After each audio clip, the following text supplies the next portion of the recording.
Video like जरूर कर लीजिए और ऐसे वीडियो लगातार फ्री में पाने के लिए चैनल को तुरंत सब्सक्राइब कर लीजिए और बेल आइकन को जरूर टैप कर लीजिए ताकि आगे भी सारे वीडियो आपको मिलते रहे। यूट्यूब में फॉलो करते हैं तो प्लीज ये वाला फ्री टेलीग्राम चैनल जरूर ज्वाइन कर लीजिएगा। सारे नोटिफिकेशन, सारे अपडेट यहीं पे आते हैं, ध्यान रखिए। Hello everyone, welcome you all to study for civil services. और आज अपनी डेट हो चुकी है 27 जनवरी। कल हम लोगों का गणतंत्र दिवस था। आई होप सब लोगों ने बहुत अच्छे से परेड और उसमें से जो जो इम्पोर्टेंट इंफॉर्मेशन थी, जैसे कि सारी विमेन कंटिजेंट थी उसके अंदर, कौन चीफ गेस्ट थे, वो सब इंफॉर्मेशन सब लोगों ने बहुत अच्छे से पढ़ ली होगी। हमारी ये वाली पीडीएफ चाहिए तो यार आप लोग, ये वाला है नंबर आपके सामने, इसको आप देख सकते हो, ज्वाइन कर सकते हो। टेलीग्राम आपके सामने है, इसको भी आप ज्वाइन कर सकते हो। बाकी ये है हमारे इंपॉर्टेंट आर्टिकल्स। उससे पहले, आर्टिकल से बढ़ने से पहले मैं आपको बता दूं कि वीकली करंट अफेयर्स जो है वो भी स्टडी फॉर सिविल सर्विसेज के मेन चैनल पे अपलोड हो चुके हैं। आप लोग क्या कर सकते हो, आप लोग उस मेन चैनल पे जाकर के अपने करंट अफेयर्स को, वीकली करंट अफेयर्स को चेक कर सकते हो। उसकी प्लेलिस्ट है, ठीक है। आप ऐसे डालो study for civil services weekly current affairs या करंट अफेयर्स प्लेलिस्ट। उस प्लेलिस्ट में आपको सारी डिटेल मिल जाएगी कि कहाँ कहाँ पे करंट अफेयर्स हैं। उसी के साथ साथ उसी में ही आपको प्लेसेस इन न्यूज, मतलब कि कौन कौन से महीने में, जैसे मैंने जून से स्टार्ट किया था, जून, जुलाई, अगस्त, सितंबर, अक्टूबर और नवंबर, ये सारी अपलोड हो चुकी हैं 2023 की।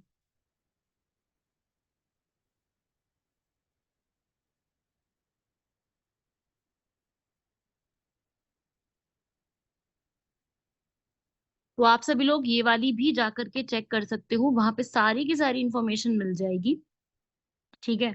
बाकी आप लोग, इसके बाद तो मैं आपको बता ही रही हूँ, इसके बाद डेली वाले तो आपके सामने है ही, डेली वाले तो आप ऑलरेडी ही कवर अप कर रही हो, तो वो तो मैं आपको करवा ही रही हूँ कि किस तरीके से कवर अप करनी है, राइट।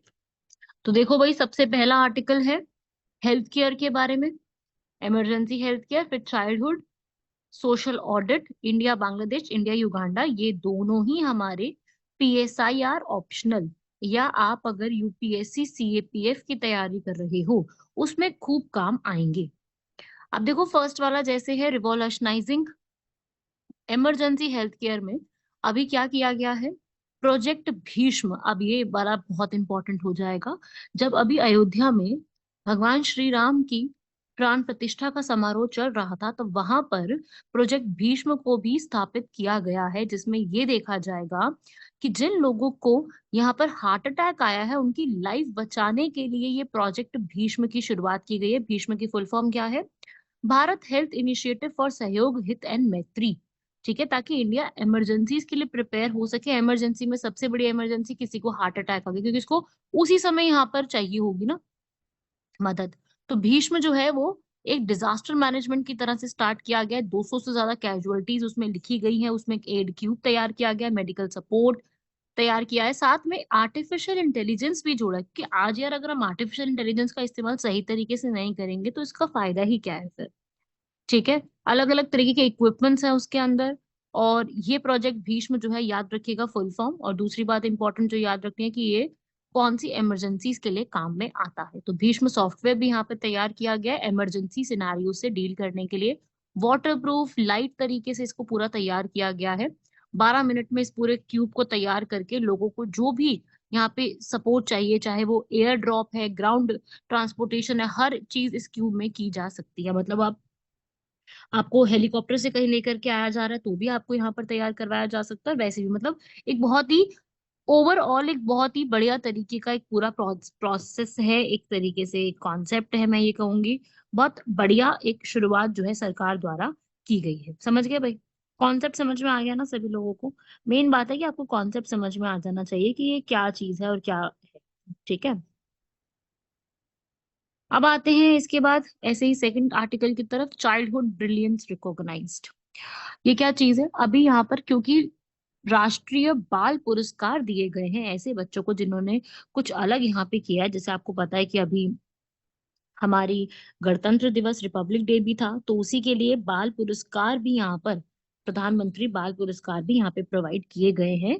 प्रेसिडेंट ऑफ इंडिया ने प्रोवाइड किए हैं, जो कि इन कैटेगरीज में है। देखिए भाई यहाँ पर ये वाली कैटेगरीज है, ब्रेवरी, वीरता, आर्ट एंड कल्चर, एनवायरनमेंट, पर्यावरण, इनोवेशन, नवाचार, कुछ नया कुछ किया है, science and technology, social service और स्पोर्ट्स। 5 से 18 वर्ष की उम्र के बच्चों को ये दिया गया है सर्टिफिकेट, मेडल, बुकलेट। ठीक है, पूरे इंडिया से बच्चों को चूज करके यहाँ पर अवार्ड बाल पुरस्कार के रूप में दिए गए हैं। ऐसी चिल्ड्रन के लिए जो है यूएनएचआरसी भी यहाँ पे बनाई गई है, जो कि बच्चों के राइट्स को चेक करती है। आपको पता है ना, convention on the rights of child. तो ये यूएनएचसीआरसी जो है वो भी यहाँ पर बच्चों के राइट्स के लिए चेक करती है। ऐसी ही भारत की सरकार ने इंटीग्रेटेड चाइल्ड डेवलपमेंट स्कीम की भी शुरुआत ऑलरेडी की हुई है, बच्चों को देखने के लिए, बच्चों को जो आंगनबाड़ी, इम्यूनाइजेशन, इन सब के लिए। ऐसी बेटी बचाओ बेटी पढ़ाओ, ये तो बहुत ज्यादा ही न्यूज में रहने वाला एक पॉइंट है। ये तो मेरे हिसाब से सभी को पता है ऑलरेडी, है ना। ये तो मुझे ऐसा है ही नहीं कि मुझे किसी बच्चे को ये बात बतानी पड़ेगी, ये तो सभी को आता है ना। रूपाश्री प्रकल्प एक कैश इनिशिएटिव है, जो कि स्कीम गर्ल्स की मैरिज के लिए दिया जाता है। कन्याश्री प्रकल्प स्कीम, कैश ट्रांसफर एजुकेशन करने के लिए, मैरिज के लिए, ये सब प्रोवाइड किया जाता है। तो गवर्नमेंट काफी कुछ यहाँ पर बच्चों के लिए प्रोवाइड करती है फ्री ऑफ कॉस्ट, ताकि बच्चों को सुविधाएं जो है वो मिल सके, है ना। बच्चों के लिए सुविधाएं बहुत जरूरी हैं, कि बच्चों को भी यहाँ पर सुविधाएं मिलनी चाहिए। सरकार की ही ये वाली जिम्मेदारी बनती है कि किस प्रकार से कैसे करके सुविधाएं जो है वो प्रदान की जाएंगी। समझ गए भाई? तो ये वाला पॉइंट तो इजी था, ये वाला तो इतना डिफिकल्ट नहीं था। कौन सी कैटेगरी में दिया जाता है, हो सकता है इतना आपसे पूछ लिया जाए। बाकी ये वाला टॉपिक इतना ही पढ़ना है, इसमें और डिटेल में नहीं जानने की जरूरत, ठीक है ना। चलो ऐसे आगे देखोगे, सोशल एडवाइजरी बॉडी की अभी मीटिंग हुई है, ऑडिटिंग एडवाइजरी बॉडी, जो कि यहाँ पर सोशल ऑडिट्स के ऊपर चेक करती है। और ये ऑडिट वो वाले नहीं है, सोशल ऑडिट है, सोशल स्कीम्स के ऑडिट होते हैं। जितने भी भारत में स्कीम्स चल रही है उनका ऑडिटिंग तो किया जाएगा ना। ऑडिटिंग का मतलब होता है कि कितना रेवेन्यू आया, कितना पैसा आया और कितना खर्च हुआ, उसको चेक करने के लिए ऑडिटिंग। जैसे हम सेविंग्स चेक करते हैं ना अपनी, कि हमने कितना कमाया और कितना खर्च कर लिया, कितना बचा अपने पास, सेविंग्स देखते हैं, ऐसे ये सेविंग्स होती हैं पूरे इंडिया की। तो जितनी भी स्कीम्स हमारी चल रही हैं उनके लिए ये पूरा एक स्टार्ट किया गया है सोशल ऑडिट, ऑलरेडी था ये। तो इनकी अभी मीटिंग हुई है, जो कि सारी स्कीम्स को जाके चेक करती है। इसको हेड करते हैं हमारे सेक्रेटरी, सारे मिनिस्टर्स और इंस्टीट्यूशंस के लोग आकर के पूरा इसको सोशल ऑडिट को चेक करते हैं। सोशल ऑडिट का मतलब होता है सारी की सारी पॉलिसीज और स्कीम्स को चेक करना, चाहे वो गवर्नमेंट के लिए चलाइए, स्टेट पे चलाइए, कैसी भी चलाइए, चाहे वो एनवायरनमेंट की है, लेबर की है, गवर्नेंस की है, फाइनेंस की है, किसी भी चीज की हो सकती है, ताकि ये पता चले कि कितना पैसा कहाँ जा रहा है, ताकि इसके अंदर बहुत ज्यादा ट्रांसपेरेंसी आए, पारदर्शिता देखी जा सके, प्लस करप्शन को रोका जा सके। सबसे बड़ा ऑब्जेक्टिव ही करप्शन को रोकना है, क्योंकि बहुत जरूरी है करप्शन को यहाँ पे स्टॉप करना। करप्शन वरना आपको पता है कि स्कीम्स में कितनी ज्यादा धांधलेबाजी होती है, तो वो धांधलेबाजी भी यहाँ पे रुकेगी आकर के। तो ये चीज इसमें की गई है, ठीक है। ये मीन्स के लिए इंपॉर्टेंट ज्यादा रहेगा हमारा। सोशल ऑडिट इंडिया में जो है सबसे पहली बार 2005 में, ये वाले जो फैक्ट्स है ना ये प्रीलिम्स में आएंगे, ठीक है। ये फैक्ट्स जो होते हैं ना ये प्रीलिम्स में आते हैं, बाकी जो आंसर राइटिंग होती है कि क्या क्या चीजें होता है वो आपका मेंस में आता है। तो आप ये भी जरा एक बार लिख लीजिए अपने नोट्स में, कि ये वाला स्टेप 2005 में किया गया था। एमजी नरेगा स्कीम, ग्राम सभा, सब चीजें ऑडिट करती है। तो याद रखिएगा एमजी नरेगा स्कीम का ऑडिटिंग किया जाता है। कई बच्चों को ये डाउट है कि कौन करता है या कैसे है, तो ये करते हैं यहाँ पर, ठीक है। तो एमजी नरेगा स्कीम में भी लिखा था कि सोशल ऑडिट होना चाहिए सारी स्कीम्स का, तब से ये चीज चलती आ रही है। 2005 में ही एमजी नरेगा स्कीम भी आई थी, ठीक है। सोशल ऑडिट्स में सबसे बड़ी प्रॉब्लम क्या होती है कि भाई पूरी तरीके से डेटा अवेलेबल नहीं होता, और अगर कुछ हो भी जाता है, मान लो कोई गड़बड़ निकल के भी आ जाती है, तो उनके ऊपर आप कार्रवाई भी क्या करोगे, कैसे करोगे, वो भी दिक्कत है। रेगुलर ऑडिट्स की दिक्कत हो जाती है, डेटा और इन्फॉर्मेशन सही तरीके से नहीं आ पाती। तो कुछ कुछ ऐसी चीजें हैं जिसमें दिक्कत आती है। अदरवाइज प्रॉपर एक स्टेप है ये वाला, काफी सही चीज है, और ये रेगुलरली हो तो सबसे बढ़िया रहेगा, है ना। रेगुलरली अगर ये चीज होती है तो काफी ज्यादा सही रहेगी। और आगे आने वाले टाइम में भी यही चीज है कि इनको और ज्यादा स्ट्रेंथन करो। इसमें जितना भी डेटा चाहिए होता है वो हर स्टेट गवर्नमेंट, हर सेंट्रल गवर्नमेंट के हर एक मिनिस्ट्री यहाँ पर डेटा को अवेलेबल कराए, ऑडिट प्रोसेस को थोड़ा इफेक्टिव और इजी बनाने की कोशिश करें, राइट। चलो भाई आज के दो इंपॉर्टेंट आर्टिकल्स पे आते हैं, जो कि हमारे टोटली बेस्ड हैं आईआर के ऊपर, इंटरनेशनल रिलेशन। पहले हम इंडिया और बांग्लादेश पढ़ेंगे, और उसके बाद इंडिया और युगांडा पढ़ेंगे। देखो भाई, बांग्लादेश इसलिए मैं पढ़ा रही हूँ क्योंकि अभी फिर से बांग्लादेश की प्राइम मिनिस्टर शेख हसीना बन गई है चौथी बार, ठीक है। आपको पता है शेख हसीना जो कि शेख मुजीबुर रहमान की डॉटर है, और साथ ही साथ इंडिया भी काफी अच्छा ट्रेड करता है बांग्लादेश के साथ। अगर साउथ एशिया की बात करूं तो अब जो है पहली वाली ही गवर्नमेंट वापस आई है, तो हम लोगों को भी आगे अब फ्री अग्रीमेंट और जो जितने भी हमारे डिस्कशंस थे वो हम आगे कैरी फॉरवर्ड अब कर सकते हैं। राइट, तो वही चीजें यहाँ पर, इलेक्शंस भी हुए यहाँ पर, फोर्थ टाइम दोबारा से आई यहाँ पर, तो इम्पोर्टेंस हम दोनों की आपस में फिर से बढ़ गई है। क्यों? क्योंकि पूरा बांग्लादेश जो है वो नॉर्थ ईस्ट के साथ यहाँ पर बाउंड्री टच करता है। पूरा बांग्लादेश हमारी नॉर्थ ईस्ट टच करता है, वहां से बाउंड्री। बांग्लादेश भी आज के समय में इकोनॉमिक सिग्निफिकेंस बढ़ गई है। इवन जो यहाँ की पर कैपिटा इनकम है वो इंडिया से ज्यादा हो गई है। ठीक है, तो हमारा भी उनके साथ ट्रेड काफी बढ़ रहा है। प्रॉक्सिमिटी तो है ही, हम तो नजदीक तो है ही ऑब्वियसली। नॉर्थ ईस्ट जाने के लिए एक छोटा सा बीच में लैंड आता है बस, सिलीगुड़ी, वो इंडिया का है, बाकी पूरा नीचे बांग्लादेश है। तो इस तरीके से हमारे उनके साथ रिलेशन अच्छे होना जरूरी भी है ना, क्योंकि थोड़ा इजी रहेगा। और साथ ही साथ हम लोग बांग्लादेश को neighbourhood first, act east policy का भी मानते हैं। चाइना की जो स्ट्रिंग ऑफ पर्ल्स पॉलिसी है, जो चाइना अपने इंडिया के आसपास जो है, अपने इंडिया के आसपास जो जितने भी यहाँ पर श्रीलंका में, बांग्लादेश में, यहाँ पर पाकिस्तान में जो यहाँ पर अपनी शिप्स को बिछाने की कोशिश कर रहा है, अपना नेवल बेसिस बना रहा है, उसे स्ट्रिंग ऑफ पर्ल्स पॉलिसी कहते हैं। उसको भी स्टॉप करने के लिए हमें बांग्लादेश की जरूरत पड़ेगी। राइट, लेकिन कुछ ऐसे प्रॉब्लम्स हैं जो हम दोनों के बीच में प्रॉब्लम्स क्रिएट करते हैं, जैसे कि रिवर्स के ऊपर, क्योंकि इंडिया और बांग्लादेश आपस में 54 रिवर्स को शेयर करते हैं। कितनी? 54। 54 रिवर्स अगर शेयर करते हैं तो कॉमन रिवर्स होंगी, तो कहीं ना कहीं तो इशू आएगा ही, जैसे तीसरा रिवर का इशू है ना। ऐसी रोहिंग्या इशूज, रोहिंग्या जो इंडिया में आए थे म्यांमार से होते हुए, बांग्लादेश ने एक्सेप्ट करने से मना कर दिया, तो वो भारत में आ गए, तो रोहिंग्या क्राइसिस भी एक और नया हो गया, है ना। क्रॉस बॉर्डर टेररिज्म तो बहुत ही कॉमन सी बात है, दोनों देशों के बीच में घुसपैठ होना, मानव तस्करी के इंसिडेंट होना, रिवर मैनेजमेंट का होना। ठीक है, उसके अलावा बहुत सारे लैंड का भी इश्यूज होना। तो ये सब चीजें तो ऑलरेडी है, लेकिन दोनों सब कंट्रीज के बीच में फ्रेंडली रिलेशंस भी काफी ज्यादा है। आप पढ़ भी सकते हो, मैंने वैसे यहाँ लिखे हैं, लेकिन मैं आपको और भी बता देती हूँ कि जो शेख हसीना है वो काफी प्रो इंडिया है, वो इंडिया से काफी नजदीक ही है। तो इंडिया और बांग्लादेश के बीच में जो रिलेशंस हैं वो अभी और इम्प्रूव भी हुए जब से मैत्री एक्सप्रेस ट्रेन चलाई गई है। सुना होगा इसके बारे में। मैत्री वर्ड कहीं भी आ जाए, मैं बता रही हूँ बांग्लादेशी है। तो मैत्री एक्सप्रेस ट्रेन का चलना, एक मैत्री ब्रिज यहाँ पे स्टार्ट की गई है। ठीक है, उसके अलावा अभी फिर से स्टार्ट हो चुका है अगरतला अखौरा रेलवे लिंक, अगर आपने सुना हो तो।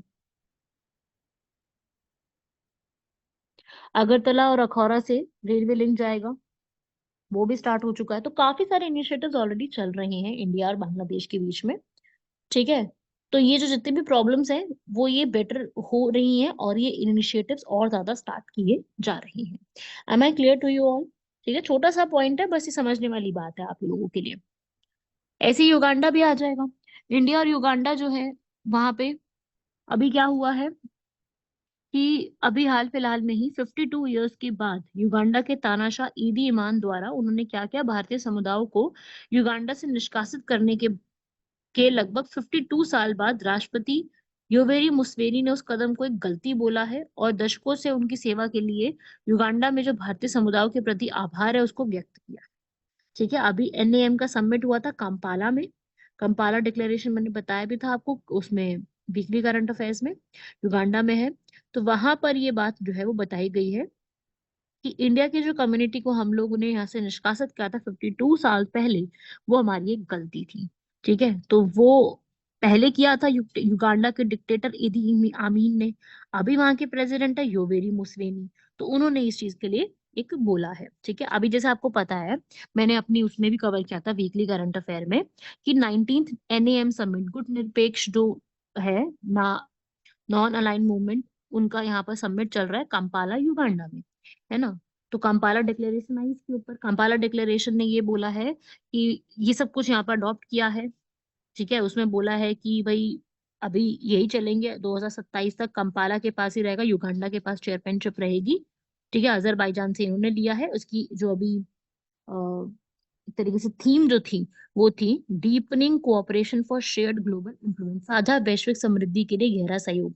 हमसे पूछा जा सकता है कि नाम सबमिट कहाँ पे हुआ था। ठीक है, इस बार वहां पे इसराइल और हमास वॉर, इंडिया का विश्व मित्र इनिशिएटिव, ये सब चीजों के ऊपर काफी ज्यादा डिस्कशंस की गई है। मतलब ये इंपॉर्टेंट पॉइंट्स है जो हम लोगों को पता होने चाहिए बीइंग इन यूपीएससी एस्पिरेंट, कि वहां पे किस बारे में क्या डिस्कशन की गई है।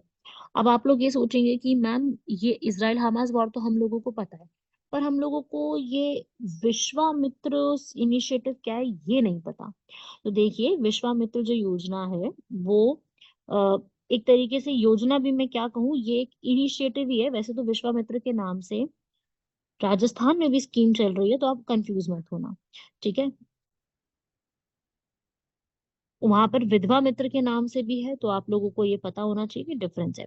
विश्वामित्र यहाँ पर क्या चीज है, विश्व हमारा मित्र है, जिसमें एक वासुदेव कुटुंबकम the world is one family initiative को स्टार्ट किया गया। तो यहाँ पर विश्वामित्र शब्द को मोदी जी ने काफी पॉपुलर किया था, ठीक है। तो वो वाली की एक प्रेज किया गया है। साथ ही साथ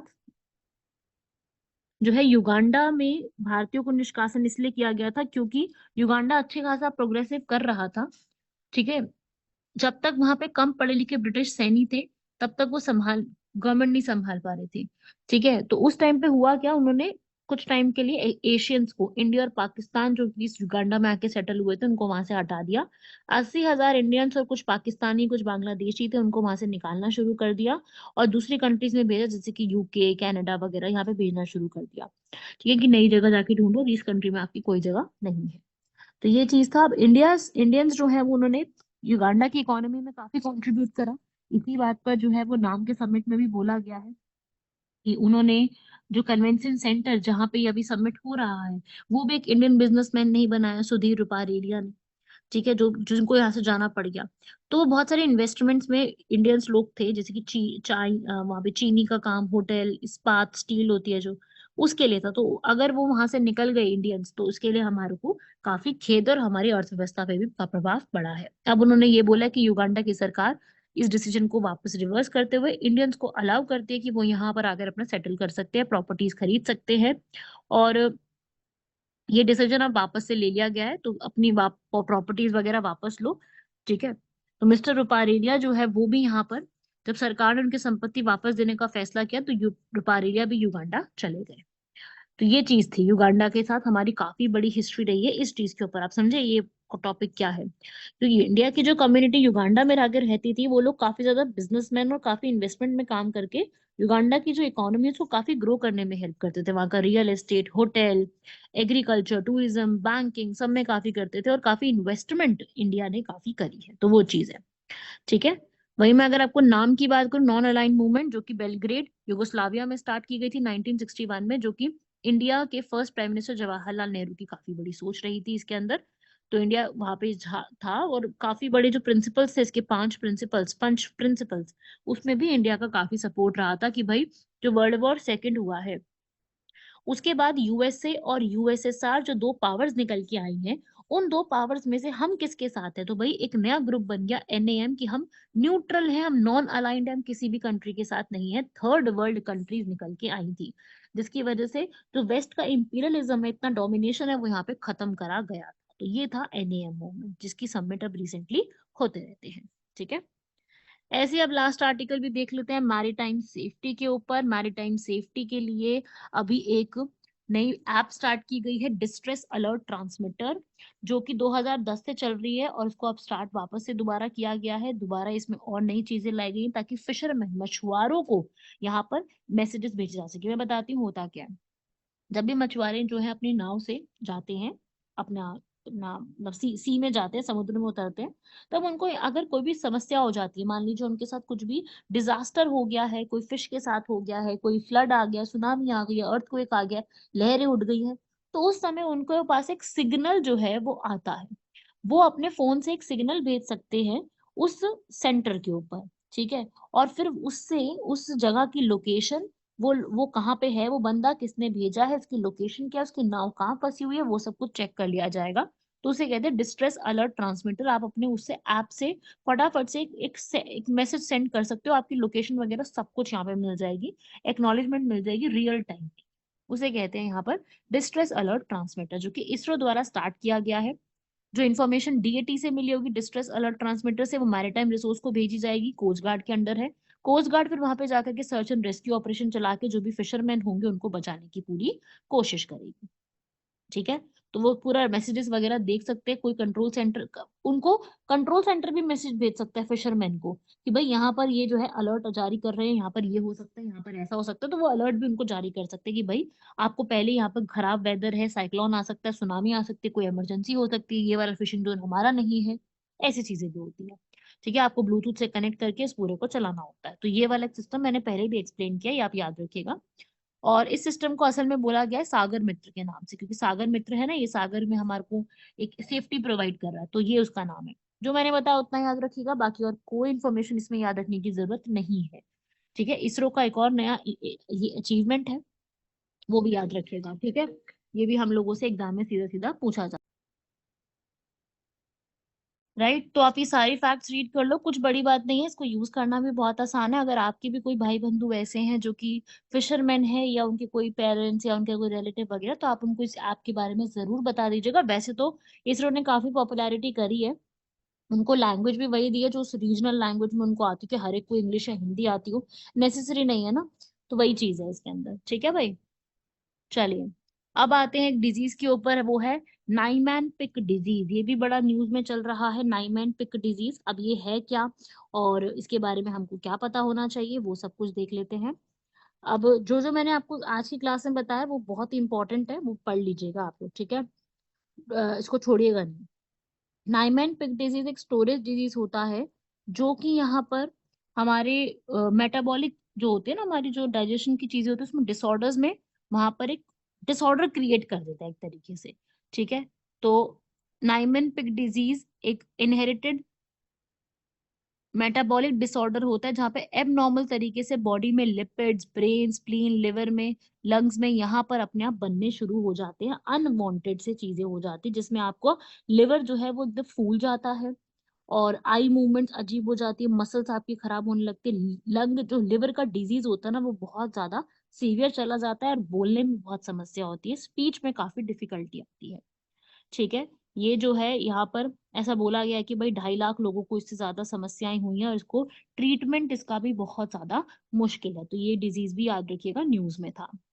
अब आते हैं हमारे आईएनएस इम्फॉल के ऊपर। इम्फॉल आप लोगों ने जगह का नाम जरूर सुना होगा, इम्फॉल जो है वो मणिपुर की कैपिटल भी है। आईएनएस इम्फॉल विशाखापट्टनम क्लास की एक डिस्ट्रॉयर है, जो कि मैगजॉन डॉक ने यहाँ पर स्टार्ट करी थी। ठीक है, इसे 15 बी क्लास में जो है वो स्टार्ट किया गया था, थर्ड इंडिजिनियस स्टील्थ डिस्ट्रॉयर है, विशाखापट्टनम क्लास की है। इसको 2023 में अभी ही कमीशन किया गया, इसलिए मैंने क्वेश्चन पूछा है 26 दिसंबर 2023 में। हाँ, डेट आपसे कोई नहीं पूछेगा, बट यू शुड नो कि इसको कब कमीशन किया गया है। और इसको जो है मैग्जन डॉक लिमिटेड ने यहाँ पर स्टार्ट करा है, सी ट्रायल्स इसके पहले से शुरू हो चुके थे, और करीब करीब 30,000 करोड़ में इसको बनाया गया है। समझ रहे हो, 30,000 करोड़। डिस्ट्रॉयर शिप है ये वाली, गाइडेड मिसाइल है, डिस्ट्रॉयर है, डिस्ट्रॉय कर सकती है, बहुत कुछ इसमें बनाया गया है, एंटी सबमरीन एंटी वॉरफेयर काफी सारी चीजें यहाँ पे की गई हैं। ठीक है, और याद रखिएगा इस पूरी को। और ये 312 क्रू मेंबर्स 4,000 नॉटिकल माइल्स तक जाके ब्रह्मोस मिसाइल बराक 8 मिसाइल्स को भी अपने पास रख सकती है। ठीक है भाई, आज का मेंस का क्वेश्चन है नाइमन पिक डिजीज के ऊपर। आपको बताना है कि हमारे इंडिया में हेल्थ इनिशिएटिव्स के बारे में, जितने भी ये रेयर डिजीज होते हैं, आप लोगों में से बहुत बच्चों ने इनका नाम नहीं सुना होगा इस डिजीज का।